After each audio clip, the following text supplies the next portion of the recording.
Good morning. I'm Marcia Young at the CBC Broadcast Centre. And I'm John Northcott. In York Minster Park and Toronto St. Paul's, a riding that turned red again in this historic federal election. This is a special edition of World Report. Mark Carney will be Canada's next Prime Minister, and he could be leading a minority government. There are more than 24 ridings that have not yet been called. But one thing is clear, it has been decades since Canada last looked like this. No matter where you live, no matter what language you speak, no matter how you voted, I will always do my best to represent everyone who calls Canada home.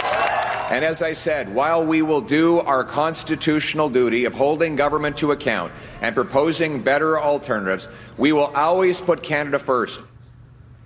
It is rare for two parties to control so much of Parliament. The Liberals and Conservatives each have more than 40% of the popular vote. It's also rare for the leaders of one of those parties to lose their seat. Pierre Poilievre was defeated in his home riding of Ottawa-Carleton. Jagmeet Singh lost his seat too, and his New Democratic Party is projected to lose official party status. I've been informed a party leader that I'll be stepping down as party leader as soon as an interim leader can be appointed. The Green Party right now holds just one seat, Elizabeth May's riding in BC. It's unclear if it will be able to pick up a second in Ontario's Kitchener Centre riding. That race is still too close to call. For more now, let's go to Janice McGregor in our Parliamentary Bureau. And Janice, Mark Carney has a difficult job ahead, and it looks as if he will have to do it with a minority government. What kind of challenges will that present? Marcia, this result is a dramatic consolidation of the next parliament into two-party politics. The Liberals did win the popular vote. That is something they did not accomplish in the last two elections, and that adds to the credibility of Mark Carney's win here. But it is not at all clear that this minority parliament is going to be easy to navigate at a time when a budget and consequential legislation may be required urgently. Unless more ridings flip as the final ballots are counted today, the Liberals are going to need perhaps 5 New Democrat or Green MPs to help them pass anything they want to do. The Bloc is going to hold a swing vote on House committees, requiring constant negotiations there too. In looking ahead to the challenge of dealing with Donald Trump's threats, Carney called for cooperation. United, we have built one nation in harsh conditions despite a sometimes hostile neighbor. We are supporting our friends and neighbors in the crosshairs of President Trump. When Justin Trudeau resigned, there was a danger that his successor could have been the shortest-serving prime minister in history. With this win, Mark Carney will not be the answer to that trivia question. Janice, let's talk about Pierre Poilievre's night. Yeah, for an opposition leader who'd let what had been a commanding lead in public opinion polls slip from his party's grasp and lost his seat in the House of Commons in the process. A resignation wouldn't have been out of the question last night, but instead, Pierre Poilievre declared victory. We have much to celebrate tonight. We've gained well over 20 seats. We got the highest share of vote our party has received since 1988. That part of his speech was perhaps an opening bid to keep his job atop a party that appears fraught with serious infighting. If he is going to carry on in the short term, he's going to have to figure out how to do that without being a leading voice in the House of Commons. Another Conservative that did win a seat last night is going to have to step down and eventually let him run again in a by-election. Thank you, Janice. You're welcome. The CBC's Janice McGregor reporting from Ottawa. Carney campaigned on needing a strong mandate to face U.S. President Donald Trump, and he's already laid out parts of his plan to make Canada's economy more resilient. Our senior business correspondent, Peter Armstrong, is in studio. Peter, Carney, a former Bank of Canada governor experienced in running G7 economies. What do you expect to see happen with him as Prime Minister? You know, you make the interesting point that he campaigned as that experienced, calm, cool hand in a crisis. So in a lot of ways, the hard part's done. He won the election. But now all of the work that lies ahead of him of actually doing the work, of actually implementing the agenda and actually trying to find ways to grow the economy. The one thing we need to see, not just for the trade war with the United States, but for the work of trying to convince all the people that didn't vote for the Liberals that they are in fact going to work for them. The one antidote to both of those problems is finding a way to grow the economy. There are piles of policy options. You and I have talked about some of those during this campaign. He's got to pick some, he's got to prioritize them, and then he's got to do the work to see them through. That, I think, will be a much bigger test than simply winning this election.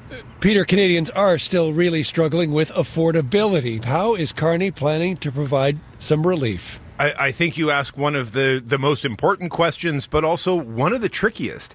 The problem with affordability has been there and has been growing for years. And what you can do in the midst of a trade war where tariffs are going to be driving up costs, where uncertainty is going to be driving down employment, is one of those really big, very important questions that is not going to wait for some answer from Parliament. It's going to need work right out of the gates. Peter Armstrong in Toronto. Thank you, Peter. You bet. John, one of the big storylines of this election is how poorly the NDP performed in the polls.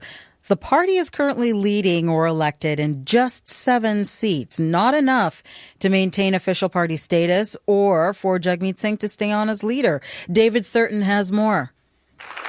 Honestly, I got to avoid making eye contact with certain people because then it's going to get too emotional up here. So, this was a challenging night for Jagmeet Singh, and you can see it in his face. Singh considered the loss of his Burnaby Central seat, coupled with the party's poor showing, it was impossible for him to stay on. Tonight, I've been informed a party leader that I'll be stepping down as party leader as soon as an interim leader can be appointed.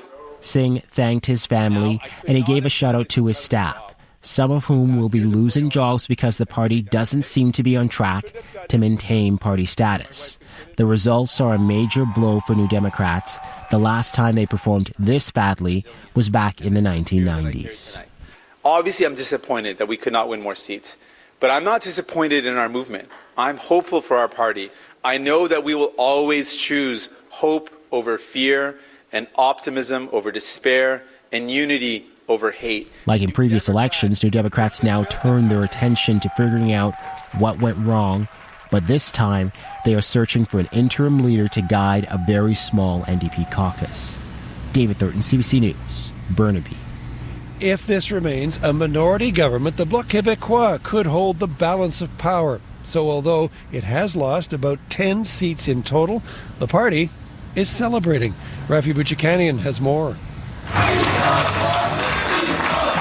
Despite loyal Bloc Québécois supporters cheering for leader Yves-François Blanchet, on paper, Monday was not a good night for the Bloc. Many party stalwarts like parliamentary leader Alain Terrien will not be returning to Ottawa. However, even with fewer MPs than they had before the election, the suspense over how the Liberals end up doing is giving them hope. Blanchet says he will be able to push issues that matter to Quebecers to the forefront. Et nous imposerons incontestablement. Like the province's uniquely francophone nature, which Blanchet says he will impose in Parliament. Then there is protection for supply management in trade negotiations with the U.S., a key issue for dairy farmers, something the Bloc tried to pass legislation on before the election and is promising to do again. Blanchet says he'll work with Ottawa on issues where he sees eye to eye, but says his support should not be taken for granted.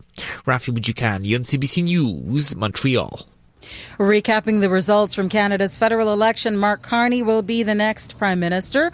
Right now, his Liberals are leading in or projected to win 168 seats. That is minority territory. But in Quebec, Newfoundland, Ontario, and British Columbia, there are still more than 24 ridings that are still too close to call. Elections Canada says it plans to resume counting ballots in those ridings at 9:30 Eastern Time. Pierre Poilievre lost his home riding of Ottawa-Carleton, but has vowed to keep fighting on behalf of Conservatives. NDP leader Jagmeet Singh says he will resign as party leader.